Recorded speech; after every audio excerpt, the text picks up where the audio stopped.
Taming the High Cost of College, Episode 49.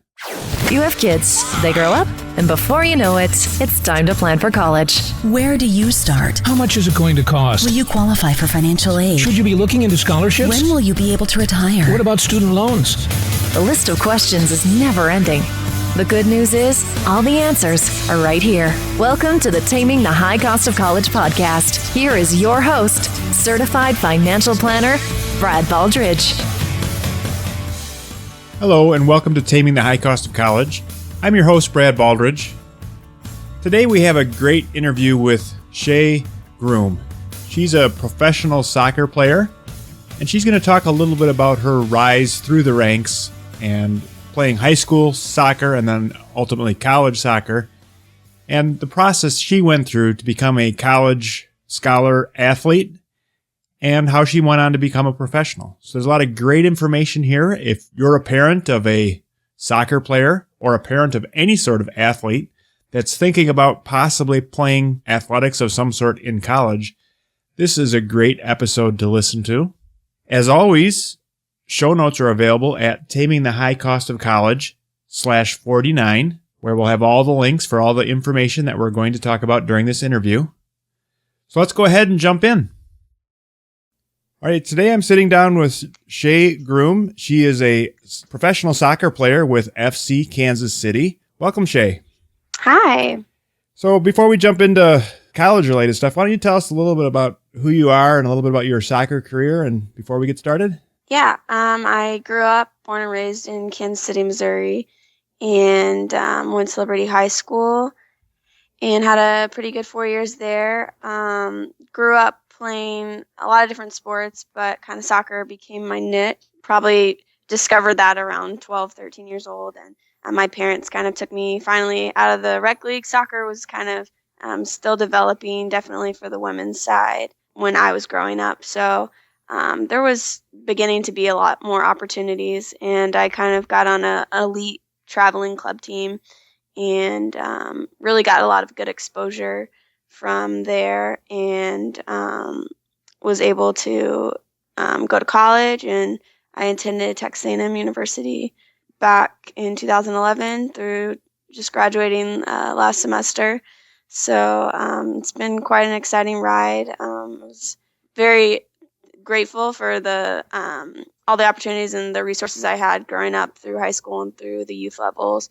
Got a lot of exposure to be able, I think I took probably 10 college visits before deciding on Texas A&M. So I had a lot of opportunities and a lot of help in making my college decision, and looking forward to kind of talking about that today. All right. Well, great.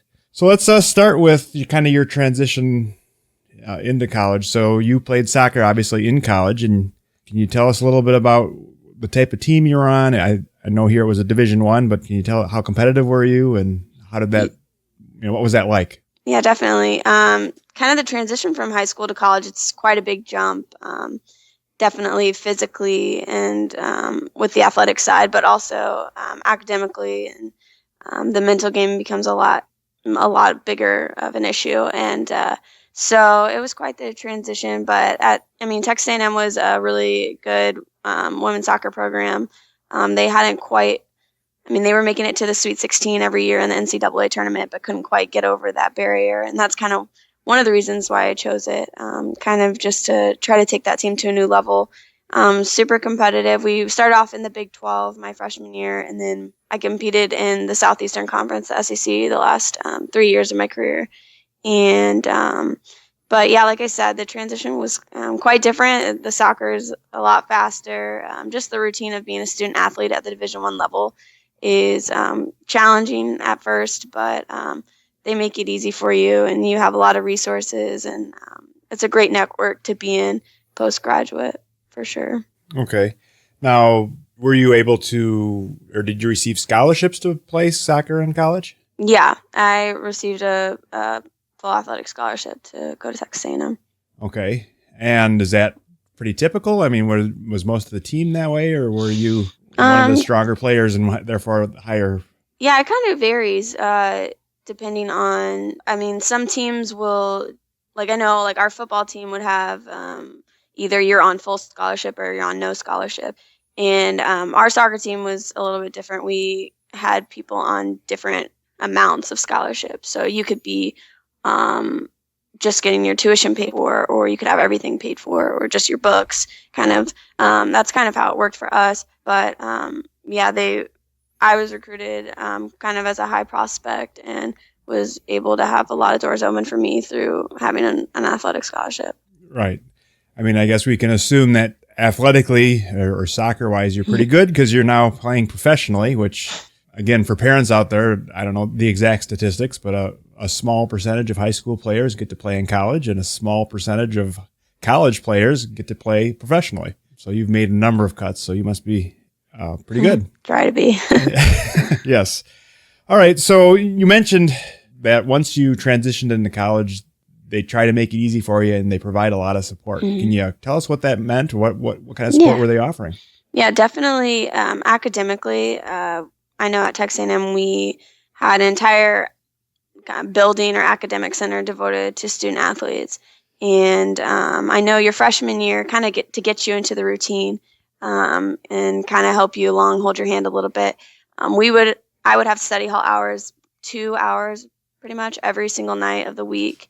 And basically I had a learning assistant who would kind of even schedule out my entire week and what I needed to be doing every day to stay on track academically and just to get in good habits. We also, the summer before we came to school, we came in early to do soccer stuff, but also academically we took kind of like a crash course on time management skills, how to, be on top of everything and to practice good study habits. But really, I mean, being a student athlete is just, they really give you a bunch of different resources and kind of make it easy to succeed, in my opinion. I think they have tutors, study rooms, and kind of everything you need to be able to succeed and to kind of make it easy for you. So I had a really good academic experience, and I think that was just a huge thing. Being a student athlete is already kind of difficult juggling everything, but like I said, they made it very easy to be a good student as well as a good athlete. Right. So what was your time commitment, and did it vary on season versus off season? Kind of in season, we are practicing obviously every day and training and having games on the weekends. You're kind of locked in a little bit more, but I think honestly the off season is where most of your work and most of your time commitment is just to getting better and developing. So we might not have as many games, but we're probably logging more hours academically. We're probably taking more classes, probably training a little bit more in the weight room and at different times. There's not a lot of free time, you can imagine, as a student athlete, waking up a lot of times before the sun comes up and not really getting home until it's dark. So it's kind of nonstop, and you kind of got to find a good way to balance everything and to still have that time to unwind and just kind of relax. So okay, so can you kind of quantify that a little bit? Are you typically practicing 2 hours a day? Yeah, so in season, my practice time would run anywhere from an hour and a half to 2 hours. But a big part of it is keeping your body healthy too. So whether you're in the athletic training room before and after practice, so it's probably a total of 3 or 4 hours that you're really devoting to soccer during practice time. And then if you had a weightlifting session, we would lift and it would probably take an hour, and that would be in the mornings. So, and then class is filling the time in between. So my day would be pretty busy until around 4 o'clock, and then you'd kind of have a break to do whatever you needed, and then you'd kind of go do your studies at the end of the day. But yeah, probably like a 4-hour time block for just like your practice time. Okay. And then obviously classes and study time. Mm-hmm. And then during the season, you're traveling for roughly half the games, I assume? Yeah. What was that like then? I had overnight stays and stuff? Yeah, definitely. So I felt like I lived somewhat of a glamorous life. We chartered a lot of places. So we didn't really have to go through kind of the what you would do when you fly commercial in a regular airport. We flew out of a smaller airport right in College Station in Texas on campus, and it made for us getting back a lot earlier. But a typical weekend trip would be to leave on a Thursday and get there a Thursday night, and we'd play on Friday, and then we would fly out Saturday morning, Friday night even, to get to another game, which we played on Sundays, because at the college level, most conferences play on Friday, Sunday schedule. So when it was away weekend, it was quite the adjustment to be traveling all weekend and also playing games, and then to get home and have to start the week all over again. It can get pretty taxing on your body mentally and physically. Right. So then are you typically dragging your books along and trying to study while you're traveling and Definitely. in the plane and that kind of stuff? Okay. Yeah, a lot of the girls. Another resource that I know Texas A&M provided was we could Skype our tutors, and we often had an academic advisor come with us, and he was helping us whether he had to proctor tests or whatnot. But I think that it can be really challenging at times to balance the academic part when we're traveling. But as long as you're talking and communicating with your teachers ahead of time, most of the time they're pretty lenient and helpful with your schedule and making sure you get everything done. But if you don't take that initiative and your teachers don't know who you are, and you kind of wait until the end or when you get back from the trip, can be problematic. So I guess some of my best advice would be to take initiative, meet your teachers, make sure they know who you are, and talk to them ahead of time, really communicate well with them. Okay. And then let's back up a little bit and talk about your transition from high school to college. You mentioned that you visited about 10 colleges. Mm-hmm. So when did you start the process of trying to figure out what you were going to do for college? So soccer kind of starts a lot earlier than I think it's really unique in comparison to a lot of men's sports and even some other collegiate sports. You start getting recruited for women's college soccer probably around your freshman or sophomore year. And in that time, coaches can't really contact you unless you contact them. And I think it's been changing now. The best exposure that I got was growing up in high school was being on an elite traveling club team. And my coach did a great job of getting us in front of college coaches, because that's mostly where they're scouting and recruiting you.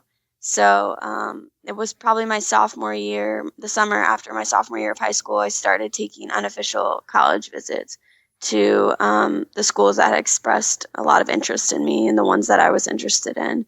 And I'm grateful that my parents were super encouraging and wanted me to really have the best tools to make this decision at such a young age. So they paid for me to go to a lot of these unofficial visits, and we kind of toured. I call it the Tour of America, and we went to all through the Midwest, all through the Big 12, and even to some of the East Coast schools to make sure I had kind of seen everything before I made my decision. And I know one of our big things was we emailed the college coaches a lot and stayed in touch, stayed in contact, had conversations just to make sure, how interested they truly were before we went out there. My dad had me do a lot of research online about a lot of the different schools. And I know one of the biggest things for me was whenever I went on my visits, I had a journal, and I kind of ranked the schools by, and made notes while I was on my visit with all the different aspects, not just athletically, but facilities, academic support, connections after postgraduate studies. And so kind of just did all my research and stayed in contact with coaches were some of the biggest key things for me when deciding for a school. I think for women's college soccer, it's not so much high school sports didn't play as big of a role for me. I definitely support them, and I played all 4 years. I played 3 sports, so I think that's a big key to not get burnt out. But I found my most recruiting, and I was scouted most through my club team for soccer. Right. And depending on the sport, I think there are club teams. I know AAU and basketball is really strong in a number of different avenues. So tell me about the visits that you did. Well, how long was a typical visit? Who did you talk with? What did you do when you did a college visit? So usually a visit could last anywhere from, some schools had like a whole weekend kind of planned. Since we were visiting a lot of schools, we usually spent 1, maybe 2 days, 1.5 days on campus. And during this time, I usually met with all the coaches, depending on, kind of what their schedule was. Maybe like an assistant coach would show us some of the campus, but we kind of met with the whole coaching staff at most of the schools and toured the campus, talked to their academic advisors, saw all their athletic facilities and kind of all the amenities they have for their student athletes. And ultimately, at the end of the visit, they would make an offer or, kind of tell you what the financial situation would be or what they were thinking. And you see like a lot of girls growing up that verbally commit to universities, and I don't think I verbally committed. I was considered late, and I did it February of my junior year of high school. So it's somewhat really early for, in my opinion, compared to other sports. But and then I didn't sign my letter of intent until my senior year, obviously. But yeah, I like I said, I visited I think 10 schools, and I think that's one of the best things that I could have done, because I think I was very confident in my decision. And at such a young age, it's tough to make a decision about what you're going to do 2 years later with your life, and hopefully it's still the same fit for you. So I was very thankful that my parents kind of pushed me to do that and to get as much information as I could from each school. Right. So what role did your parents play in these visits? Did both of them come along? Did one of them come along? Yeah, most of the time, both of them came along. My dad's actually a high school football coach and a basketball referee for Division I. So he kind of was very critical about, making sure I liked the coaches and the athletic part. And, but they also stressed that if, you can't predict what's going to happen, and if injury happens, you got to still love the school that you're at. I actually had a lot of injuries in college, a lot of surgeries, but luckily made it out healthy enough to keep playing.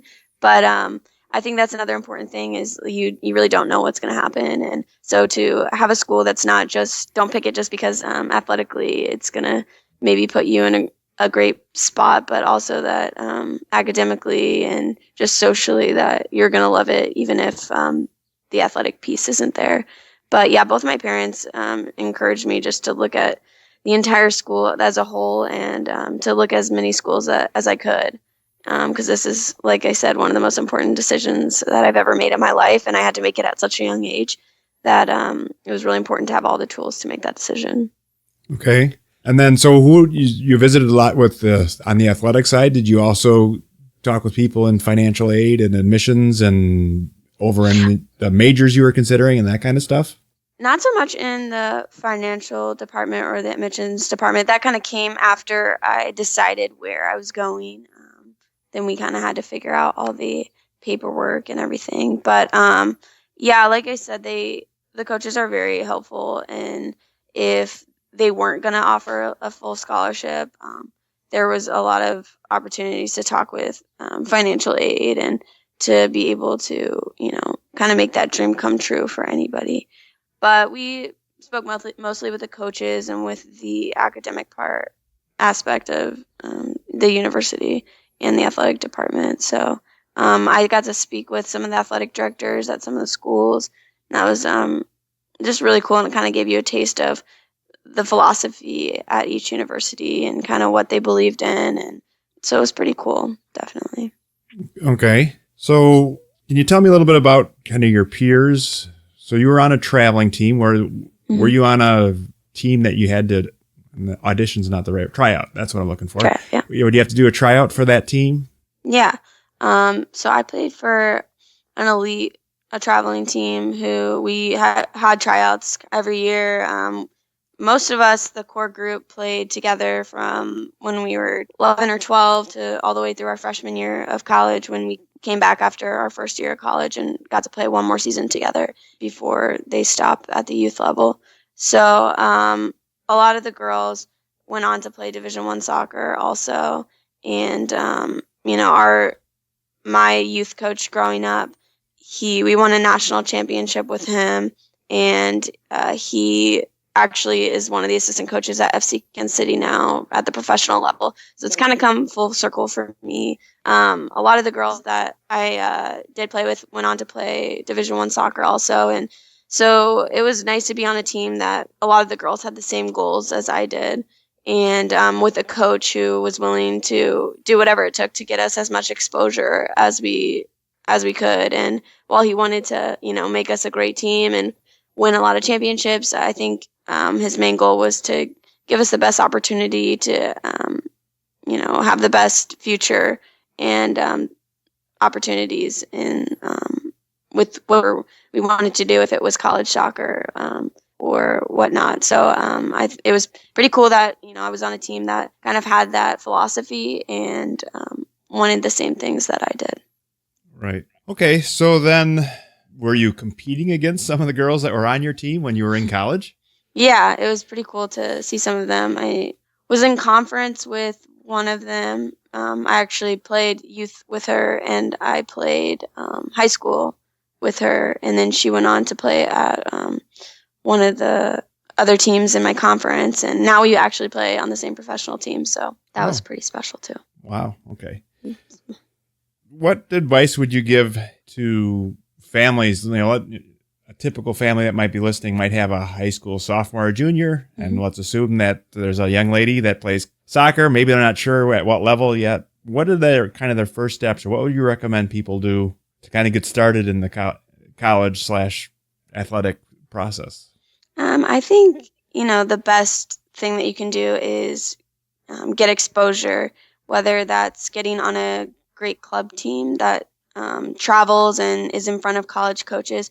As much as you can be in front of college coaches and they can watch you play, that's going to give you the best opportunity to be recruited. I think also, if you live in a place that doesn't have a lot of great teams, being able to get some video of yourself and get that out to coaches can also be really helpful and beneficial. And I know, talking with some of my college coaches, they have a lot of videos, a lot of game tape come in, and they watch it, and they'll listen. And if you call, they'll definitely talk to you. So just communicating with colleges and getting your name out there so coaches know who you are, I think, is one of the first steps you can take if you want to play college soccer, and getting on a good team that will help you develop and grow as a player. I think is really helpful for chasing that dream of being a collegiate or a professional soccer player. Okay, and then what do you think were the best benefits that looking back?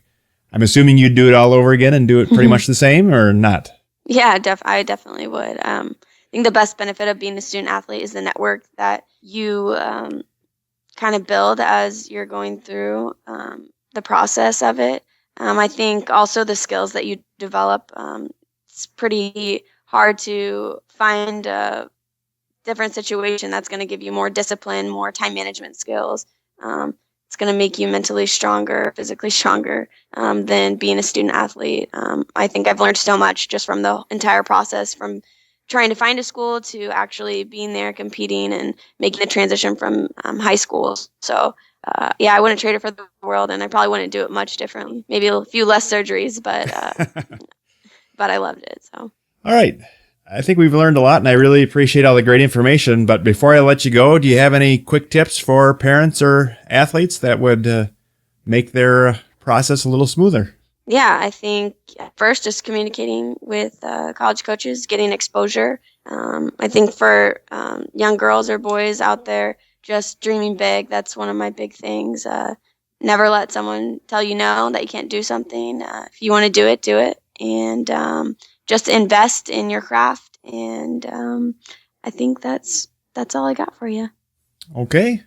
Well, great. I really appreciate all this great information, and we'll stay in contact. I'll look you up every once in a while and see how you're doing on the scoreboards there. Thank you. Thanks for being on. The latest tips, tricks, and tools you can use today. This is Brad Recommends on Taming the High Cost of College. All right, today on Brad Recommends, I'm going to recommend Pocket Casts. Pocket Casts, and that's a hard word to say, but Pocket Casts is a podcast player. If you're listening to this podcast, perhaps you're using an app, perhaps not, or you could be directly on the website listening. So this is for the beginning podcasters out there that want to learn how to podcast more or better and get more good information. If you are interested, you can download Pocket Casts onto your Android or iOS device. It's an application that you run on your phone. And once you have the application installed, you can, as an example, look up Taming the High Cost of College and subscribe to the podcast. That way, every Thursday when the new episode comes out, it will go directly to your phone. Now, what's nice about it, for a lot of people out there, if you listen to podcasts while you're exercising or while you're driving, you can automatically download it to your phone and then link that into your audio system in your car or listen in your earbuds while you're exercising or however you like to listen, but it's an automatic system now. And I use this and I like it a lot because I don't tend to listen to the radio much anymore, because I can't necessarily get the program I want when I want it. So I use Pocket Casts to download a number of different podcasts, and then I can listen to what it is that I'm interested in when I'm interested in listening to it. So it's a great way to, plug into whether it's fiction and storytelling or professional development, something related to your profession, or planning and paying for college. Certainly you could subscribe to Taming the High Cost of College and other podcasts about college. So I just wanted to mention that Pocket Casts exist. There certainly are competitors to Pocket Casts. I know on Apple devices, there's a built-in podcast player that many people use and like. But for a lot of families, I think just understanding how it works. And again, parents out there, if you're struggling with this, have your teenager figure it out and help you with it. But it's a great way to get a lot of great content directly to your phone or tablet or computer, and then listen when you want to, and stay informed. And it makes your, what normally would be downtime, a little more productive because you're listening to things that are relevant to stuff that you're trying to learn. All right, so check out Pocket Cast. There'll be a link in the show notes if you want to go check it out. And that's all we have for today. I appreciate you listening. Again, show notes are available at tamingthehighcostofcollege/49. And there'll be links to the Pocket Casts as well as all the other information we talked about with Shea. That's all we have for today, and we'll see you next week. Thanks.